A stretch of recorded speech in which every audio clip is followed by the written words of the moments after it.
Folks, welcome home. Yet another episode of the Flash of the Pan, the Cookin with Blondes. Lindsay, one of my favorite blondes here.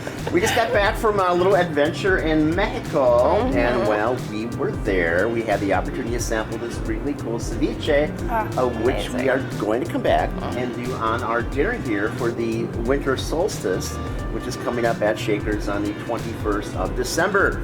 A Tuesday night, a rare night for us for this. But it really plays into much of the Mayan culture. We had a great time up on the Yucatan as well with that. It was beautiful. And so now we're going to get into the shrimp and the octopus. Now we spent the beginning of our adventure in Mexico City at this extraordinary market. Went on forever and ever and ever, literally blocks and blocks of just seafood, right? Mm-hmm. So we do have an octopus that's boiling away right now, and I can pull him out just for a visual, or as the case might be. But she's got a little ways to go yet, I'm thinking.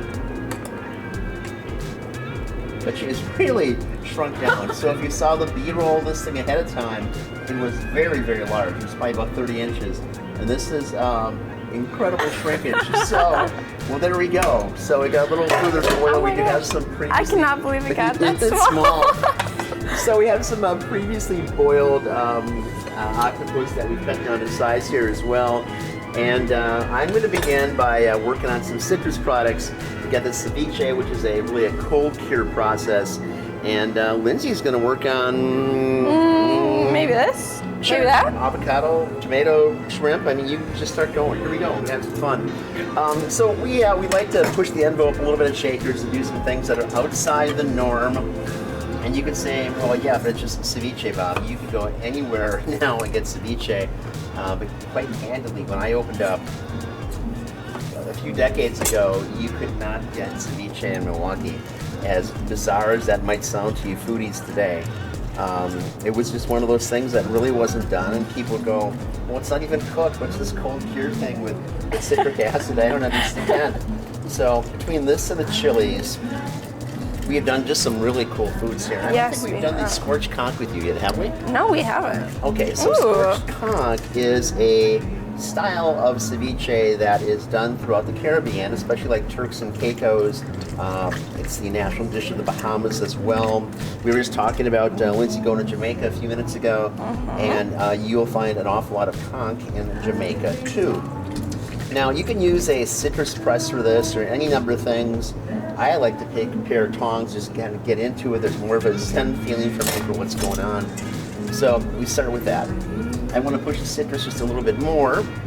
And lime, or the other limon, sometimes as they call it down there, the yellow one. So we're going to have a little more acidity taking place with this, a little sharper flavor. And I will fish out those seeds in a moment. There's other ways to do this with a fork or your hands or something, but this will work out fine for everybody. So while I'm doing this, Lindsay's got this really cool thing taking place with that tomato. Oh yeah, really cool. I cut it the wrong way to start off. So there is no wrong way of cooking. I mean, again, we're not cooking for royalty today. We don't have the media in today to critique what we're doing and how our style is different from what they thought they might have learned one point or another. Well, that's a good thing. It's use what you got really and do big. what you got. That's absolutely perfect. It's absolutely perfect. Okay, so now we got our base going right here. Our tomato won't be put on this quite yet, and neither will the avocado. But our octopus certainly can go into this mix. So it's a mixed. So we're just going to take some of the octopus and toss that in there, and that can sit along with our lime juice and a little bit of lemon juice. And since you're working on more producey type things, I would take down the shrimp. These are from the Gulf of Mexico. The size is a U10. U10 means under, and the count in this case is 10 per pound. And for those of you that watch seafood prices, man, like everything else, they are just jacked. So this is one of those things where it doesn't matter if you have the exact components in your kitchen or not. Go and get the ones that you need. So, while I get the easy way out here with these nice and soft and supple shrimp, Lindsay gets to play with the rock-hard avocados. Oh, this is not right. That we're supposed to come in as ripe avocados. But again, the show goes on, and here we are. Oh, God. Keep your fingers attached. So a few months ago, I think it's a few months ago already, we did a Cooking with Blondes that was blindfolded, and Lindsay was the first up to that. And I'll tell you, it was really a lot of fun from my perspective. And you got to be blindfolded. You know what? I think just work off that hat, and we'll kind of skirt the issue a little bit. So, again, in my mind, Julia Child always said, don't apologize for what you do, because you are taking a chance to do something that other people just really don't get into. And that was probably 30 years ago, so it's better today, but still, most people can't boil water. And with the advent of microwaves, I mean, it's so easy to just take out that, whatever that product might be from the box that it comes in, and take it out of that little plastic bag and put it in the oven, and microwave oven, and turn it once or twice and go, my God, I made this dish. Okay, well, that's the starting point, at least for you guys that are eating at home, but I think the reality is get in here and do something, and really get in here and do something, because it's the fun of cooking that we're after, the joy of cooking. And you feeling the joy, Lindsay? Oh, I'm feeling the joy. Oh my gosh, this avocado is giving me some problems. Maybe I'll try one of the mini ones. Those are a little bit more ripe. Sure. So this to me is a suitable size of this. It's going to be a nice spoonful or forkful size. And as you can see, it is raw, right? So I'm going to mix this in with our octopus right now. And I'm just going to get a real nice little mix going on so it interacts with the acids. And the thing about this is that if your seafood is fresh and you have faith in the store that you get it from, your fishmonger, perhaps the restaurant, this literally could be eaten now. And just like you would take anything in the sushi basis, you can eat it raw. And there's a whole movement on eating things raw that really makes a lot of sense health-wise. But we're going to let this cold cook for a while with the acids that are here. At some point, I'm going to get some chilies into here as well, and that'll help the process. So conveniently, right over here, I have got some chilies. Now, there's a few different ways to approach this. You can take chili peppers, and like I'm going to do, and build up your flavors in that, or you can get yourself a hot sauce or a salsa and put that in. But I do believe that if you start with the actual chilies, you get a textural component that you don't get with the sauce, and it just, to me, gives it so much more flavor. How are you doing there, Linz? I am doing amazing. This avocado is a lot more ripe, and it's giving me a lot less trouble now. There you go. So the first chili I did was a banana chili. This is a simple serrano chili, and then a jalapeno. So serranos have a little more zip than jalapenos do, but they also have a more depth of a flavor, which I think is very nice. And then back to another jalapeno, this one a little riper. There's a little more sweetness that goes along with this. So we could leave them whole like this, or we could just do a real coarse little chop. And it doesn't matter. It's going to be a lovely presentation that's going to taste incredibly fresh and wonderful. And that's what you're going to be thinking about, not how the chilies are cut. Well, I might be thinking about it. Well, now I planted the seed.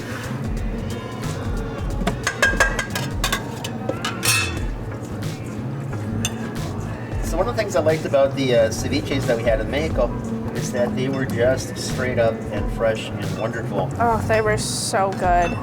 Now, what was your favorite part of Mexico City, by the way? My favorite part is probably all of the art culture, because everyone was so intertwined and like dressing up, because it was, of course, the Day of the Dead, and everyone had their dress on, and everyone was just so happy, and no one cared about like real world problems. It was just experiencing the day and having fun and enjoying each other, which was beautiful, and I really enjoyed it. I agree with that. And you know, you think about how we approach cemeteries in the U.S., how we think about people dying, and you know, it's a terrible thing, and it's really, in so many ways, it just lacks definition, and it just, you know, it's the end, right? But they don't have that same approach there. No. And it's you're celebrating someone's life and the happiness that took place with that. And what a difference, because obviously as biological creatures, we all die, right? Yes. And we all have a finite lifespan, so to enjoy the life and be remembered for something wonderful. They definitely lived it up there. They did that. I mean, they were on the streets until what, like 6 or 7 in the morning? Yep, music all over. Like, if you wanted to sleep, you couldn't. It was very loud. So look at this. I mean, you got the beautiful little green from the chilies coming up here, a little touch of red. Now we got a red onion, which is really purple. And we're about to get this lovely fresh tomato in here and the avocado. And it's just really all gonna pop. So once that goes together, I'm gonna put a little more acid onto this, because what we've got right now has been not necessarily absorbed by, but it's really interacting nicely with this. There'll be more volume coming. So to counteract that, we're gonna get just a little more acid in and make it happy. There you are. Great minds.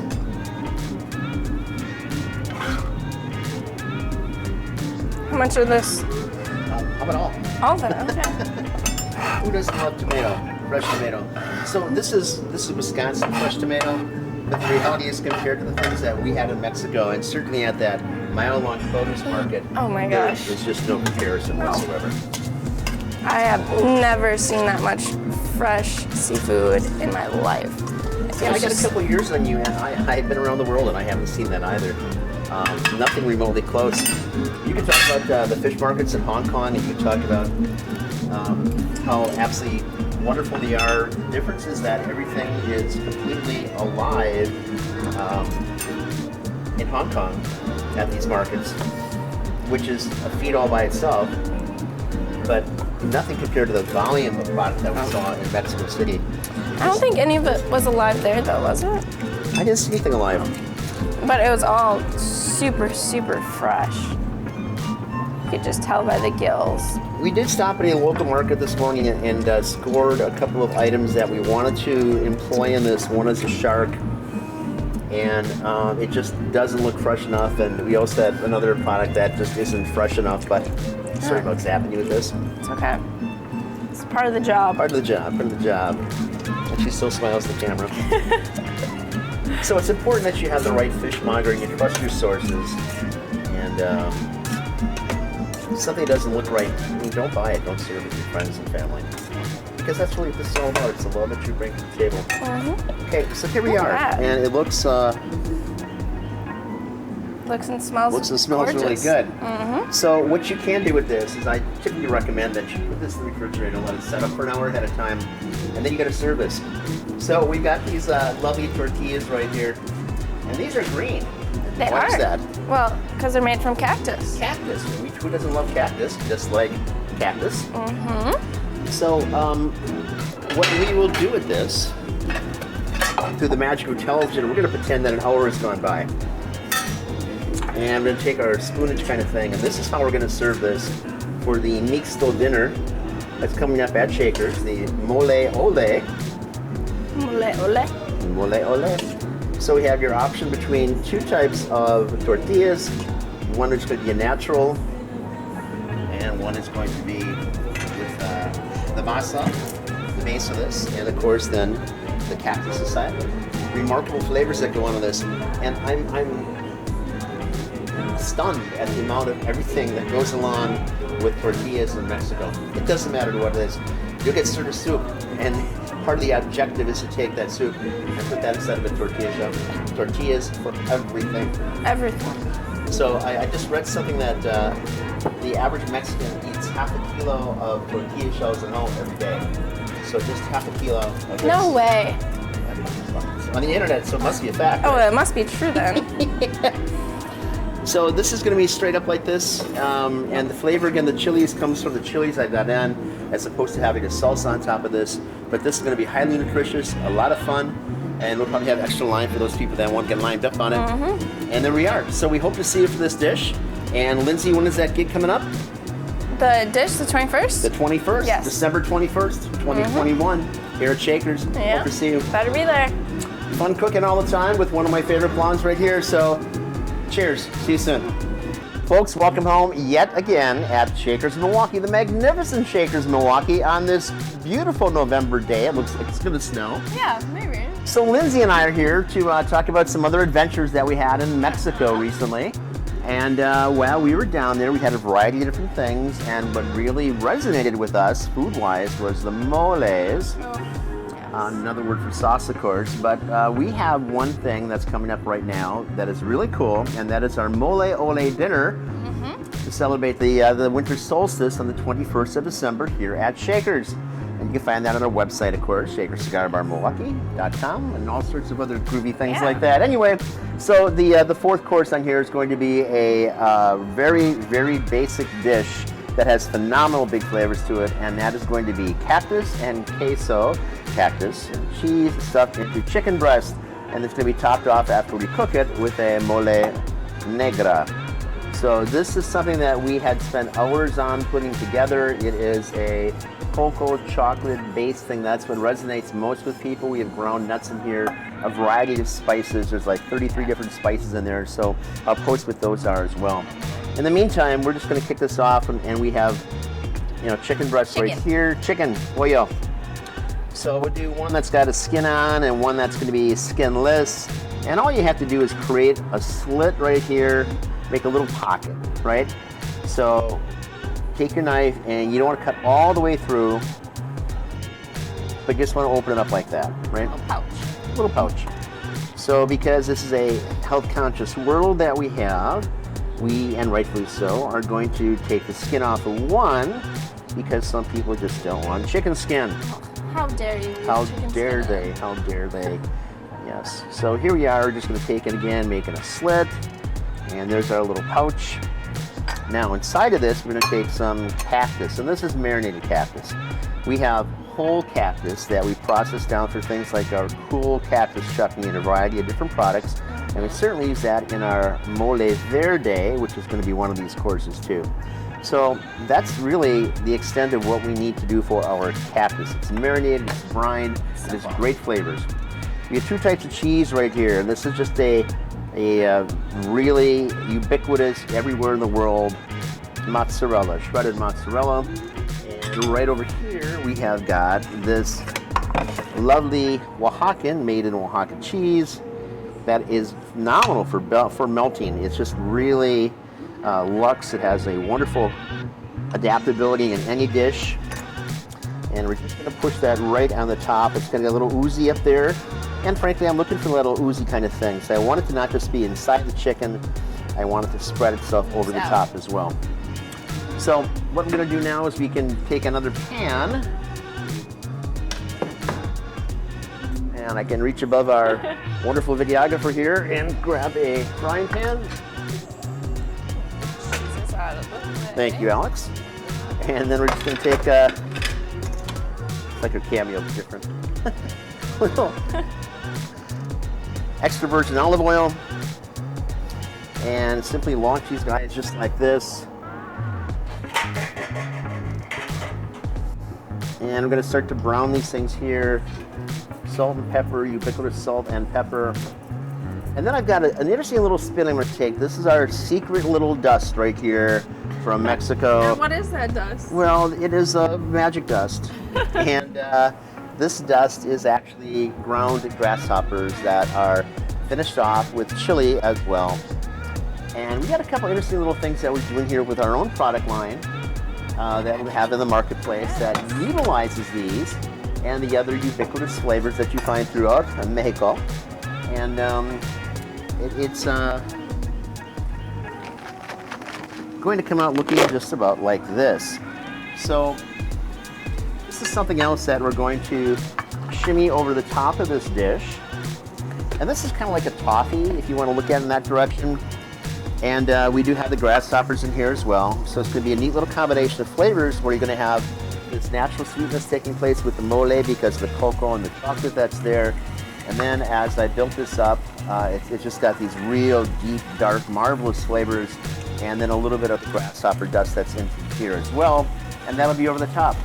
So what we're going to do with this dish is really not going to take much time at all, but we are going to start it off cooking here. We're going to migrate it into the oven for a few minutes, and just to finish it up so the entire melting process is complete.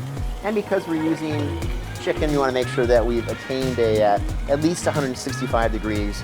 I probably want to go a little further because this is something that does have other product inside of it as well. I want to have it and just ensure that it's thoroughly cooked. In the meantime, while we're waiting for that to cook, here's our cinematic moment. So Lindsay really wants to have a grasshopper for breakfast. Choose your weapon. Oh my goodness. Here's a little flashback to Mexico. Chin chin. Cheers. You chew it? Usually you have something to drink at the same time. Mm-hmm. Disgusting. Oh goodness. Thank you. Mm-hmm. It kind of tastes like sunflower seeds, I guess, but worse, a lot worse.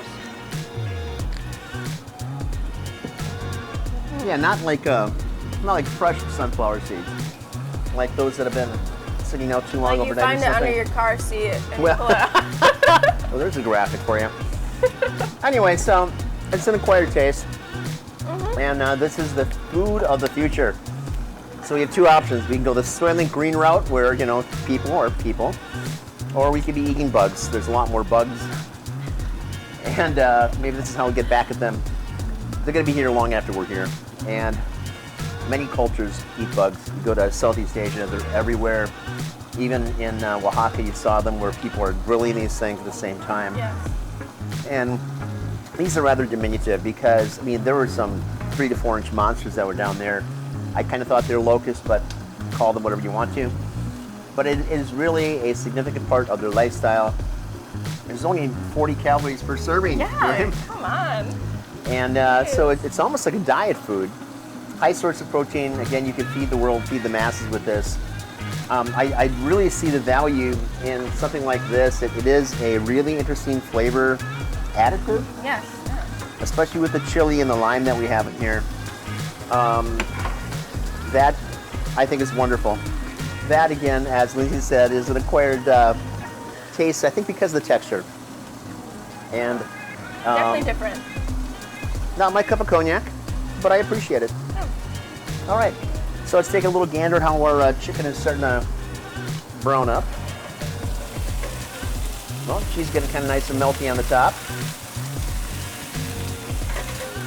So got a little action on the side as well, and I would say now is probably a good time for us to stick this in the oven, and we'll put the lid back on. Keep a lid on it. That's okay. So our bottom deck is just under 500 degrees right now, and that can sit there for 10 or 12 minutes. Actually, we're going to cut out, and we're going to cut right back in for you guys. Don't go away. Well, here we are. About 8 or 9 minutes have gone by, and let's get our probe in here right now. I'm looking for 165. We are way over 165, and yes, we are. Our chicken is cooked and ready to rock and roll. I move back over towards Lindsay. So while I was bloviating over there, Lindsay did a phenomenal job of cleaning off this cactus, and this is a nopalito nopalus cactus. And so there's a presentation all by itself. We're done, right? So Nothing else. pan is super hot. Grab the one you like in dead center.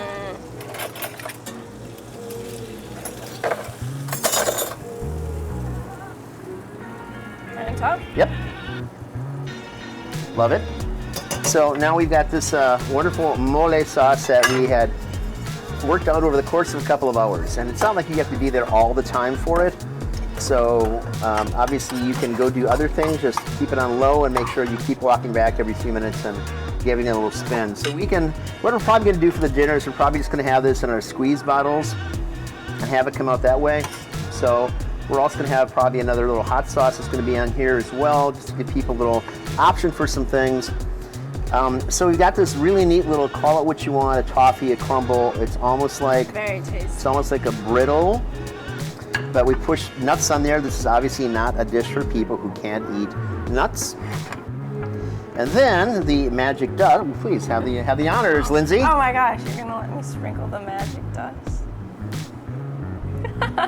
So maybe I'll get the plate up as well too. So I'll get a little around the perimeter. people say, oh my gosh, it's like coffee or something, right? Well, yeah, it's like coffee, but a little different. So this is our cactus and our queso stuffed pollo. And Lindsay's actually going to be brave and call this breakfast, or at least taste it, right? Yeah. Get a little bit of everything. A little bit of everything. Maybe.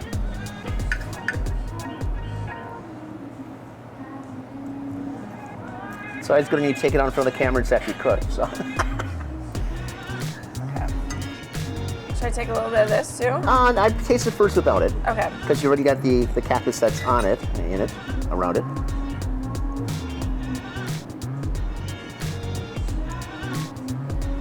I'm back in Mexico. That is the happy look on her face, which is always a good thing to see. What a beautiful smile.